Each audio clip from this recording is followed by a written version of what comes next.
don't know how to arrest you for doing anything else. Anyway, checking out their own force members. Well, exactly, and that's keeping them busy.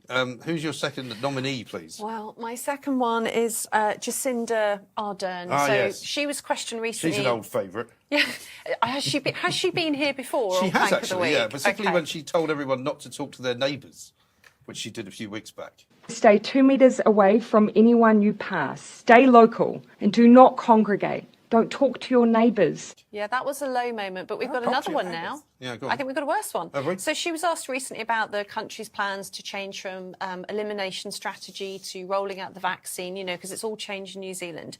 And the interviewer put it to her that they're creating two classes of people, the vaccinated and the unvaccinated, and there will be more rights for the vaccinated.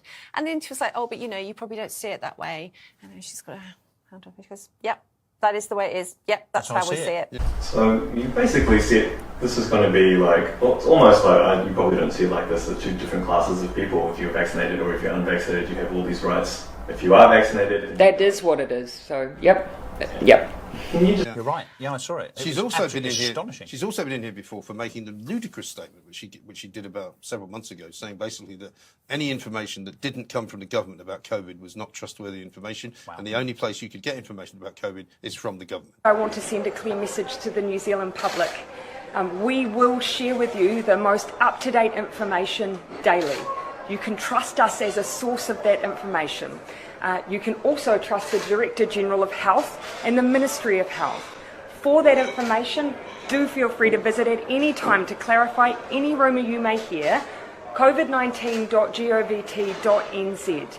Otherwise, dismiss anything else. We will continue to be your single source of truth. We will provide information frequently. And you go, oh, really? Another person that's clearly been reading too much Chinese politics. Yeah. So this is a woman that seems to be proud that she's creating, in effect, an apartheid, a two-tier apartheid within New Zealand. Well, she gave two reasons. One is to increase vaccine uptake, which is the reason that's being touted kind of quite honestly around the world now. It's a tool to coerce people into something they may or may not want to do. And the other reason was that it was to give confidence. And actually, we have managed very high vaccination rates, generally, without the use of certificates. But actually what it's become clear to me is that they're not just a tool to drive up vaccines, they're a tool for confidence. Now, this is the reason that actually really creeped me out, because the madness of the lie that vaccine passports would create confidence or provide safety is the lie that underpins the biosecurity state, and I think it's quite scary. It's more scary even than the segregation. So they're going to be changing to a traffic light system, and when it's red, okay, that means that people who are unvaccinated will have all these restrictions on them. So you won't be able to go to university, you won't be able to use close contact businesses, which are gyms, restaurants, there's probably others, and people won't be able to even meet privately in groups of more than 10. Goodness so me. these are huge sweeping And this includes changes. people, presumably, who can't have a vaccination, rather than those who've just said, I don't want one. I'm not sure if they're going to allow medical exemptions, but the thing is, exemptions haven't really been very popular wherever vaccine passports are rolled out. So, for instance, you know, there don't seem to be any religious exemptions, which there would have been just, you know, in the pre-pandemic era, there would have been religious exemptions for vaccines. So there's been lots of opposition in New Zealand, but not for the same reason as me. People are saying it holds the vaccinated to ransom because they're not even going to move to this system until 90% in each region are vaccinated. So it's almost like the opposition is, we need to just, we need to go harder, we need to go faster. And for a long time in that part of the world, they didn't actually have the vaccination rates that we had, because I was told, in fact, by Helen Dale, that in Australia there's quite a lot of reticence about vaccinations in general, not amongst people that you would normally sort of regard as anti-vaxxers, but by quite a lot of middle-class educated people who don't, for some reason in Australia, like getting vaccines. But there's also from a government in that country that for months and months and months was purporting to support the principle of zero COVID, which is a really scary and dumb approach to take. Well, they on the did basis get that you zero COVID for a while, didn't they? And then they got one case and locked down the entire country. It's never going to be sustained. It's never going to be sustained. No. Is it? It's a ludicrous endeavour. Ludicrous endeavour. I mean, I feel bad, though, because, you know, I always wanted to kind of... I know some people from Australia and New Zealand and have good friends who've come from there, and I've always wanted to go, but now I kind of don't want it. No. I don't want to waste my time going there. Not that any of us will be allowed to for many years. No. Sounds of it. Especially not if they check your social media profile and she sees she's been plank of the week. Yes. But she never won it yet, though.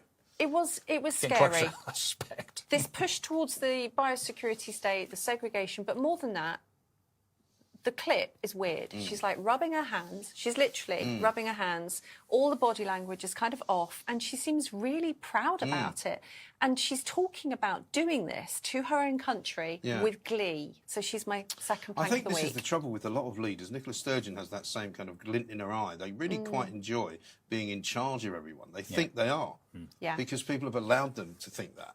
Whatever Whereas happened to in England, I don't get the sense that Boris Johnson feels like he is in charge, because I think he's never been in charge No, of he's anything. definitely not in And charge, is he? That's the doesn't- problem. Yeah, with Boris that's Johnson. right. Yeah. But he doesn't, at least whatever you may say about him, he doesn't have that He's not sinister. zealous, it's kind of zealous look, you know, that these guys have. Yeah, yeah. He looks more like somebody's chained a puppy to the radiator in the basement Yeah. and he doesn't actually want to give this. Like it's No, a forced that's hostage right, speech. right. Whereas Jacinda looks like the one who's actually holding everyone hostage. She just seems to be enjoying it Oh, she too does. much. Yeah, Absolutely. very Bond villain. Very much so. Yeah. Very much so. Whereas Biden has got this other thing where we notice this thing that he does where he leans forward and whispers. I got them $1.9 trillion relief so far. They're going to be getting checks in the mail that are consequential. And the world, You elects. look a bit odd, mate. The world elects these You look a people. bit mad. I mean, anyway, so it's your second one. Talking to Boris Johnson, it's Boris Johnson. Thank you. But not for being a zealot. Segue. No. For a couple of reasons, really. So first of all, given... I'm not going to make it. Now, we've only got about a minute left, right? So we have to decide. Jacinda Ardern, Paul Scholes, Art Institute of Chicago. Who wins it? Because the other two will come second and third, and we can agree on that. Which Well, it depends how serious we want to be, because the New Zealand Prime Minister, that's a really serious, scary thing to impart and believe, isn't it? So she gets my vote. Right. Yeah, me too, because Really? she just Okay. looked really creepy, psychopathic, and honestly, I'm scared for the people of New Zealand that Yeah, she's what's she their gonna do Prime next? Minister. Yeah. Well, exactly. When this is at them when getting this nuclear is over, she whimpers and crosses her Yeah. fingers. What's she going to do But next? this is what these people want, right? They don't want there to be any more elections ever. Oh, we can't have any elections because of COVID. course not, yeah. So I'll just stay in charge, shall I? That's what they like, I think. I agree. I think Jacinda Ardern wins it. Art Institute of Chicago third, Paul Scholes second. So, well done, Jacinda. Now talk to your neighbours. Jacinda Ardern wins Plank of the Week. So thanks very much to my two guests, Laura Dodsworth and Russell Quirk. A great show, I have to say. We'll see you next time.